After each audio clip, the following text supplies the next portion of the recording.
আশ্চর্য হয়ে লক্ষ্য করলাম মাননীয় স্পিকার, মন্ত্রীরা যখন সংসদে বক্তব্য দেন তখন তারা অবলীলায় বলেন বাংলাদেশে জ্বালানির কোনো ঘাটতি নাই, কিন্তু মাননীয় স্পিকার যখন তেল নিতে যায় তখন দেখা যায় 3 কিলোমিটার লম্বা লাইন। মাননীয় স্পিকার, কাদম্বরী মরিয়া প্রমাণ করিল যে কাদম্বরী মরে নাই।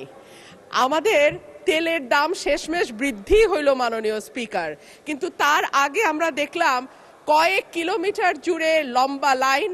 আমরা দেখলাম মাঝরাত পর্যন্ত ড্রাইভাররা দাঁড়িয়ে আছে, তারা তেল পাচ্ছে না, কিন্তু সরকারের সেই ব্যাপারে কোনো হেলদোল নাই। আশ্চর্য হয়ে লক্ষ্য করলাম মাননীয় স্পিকার, মন্ত্রীরা যখন সংসদে বক্তব্য দেন তখন তারা অবলীলায় বলেন বাংলাদেশে জ্বালানির কোনো ঘাটতি নাই, কিন্তু মাননীয় স্পিকার যখন তেল নিতে যায় তখন দেখা যায় 3 কিলোমিটার লম্বা লাইন। মাননীয় স্পিকার, সরকার সম্ভবত কিছু পদক্ষেপ গ্রহণ করবার ঘোষণা দিয়েছে। তার একটা হচ্ছে মার্কেট প্লেস 7টা বাজে বন্ধ করে দেয়া। চমৎকার সিদ্ধান্ত মাননীয় স্পিকার, তবে মনে রাখতে হবে কেনা কাটা বা শপিং যেটুকু হয় সেটুকু সন্ধ্যার পরেই হয়, তার আগে হয় না। 2 হইল অফিস আদালতের সময় বলে পরিবর্তন করবে।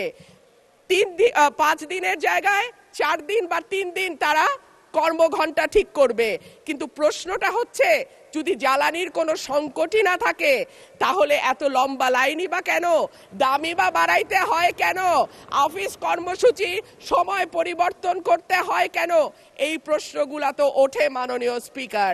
মাননীয় স্পিকার, আপনার মাধ্যমে এই সংসদের কাছে আমি জানতে চাই, জ্বালানি মন্ত্রীরা যখন গণমাধ্যমে কথা বলেন তখন মনে হয় বাংলাদেশে আল্লাহর রহমতে কোনো সংকট নাই। ওনারা যদি পরিষ্কার করে বলেন বাংলাদেশে বর্তমানে কত দিনের অকটেন ডিজেলের মজুদ আছে, কতদিন চলতে পারবে, পাম্পগুলো কেন পর্যাপ্ত পরিমাণ তেল পায় না, তেলের মজুদদারি। ধন্যবাদ মাননীয় সদস্য। মাননীয় চিফ হুইপ প্লিজ আপনারা বসেন দয়া করে। মাননীয় চিফ হুইপের মাইকটা দেন প্লিজ।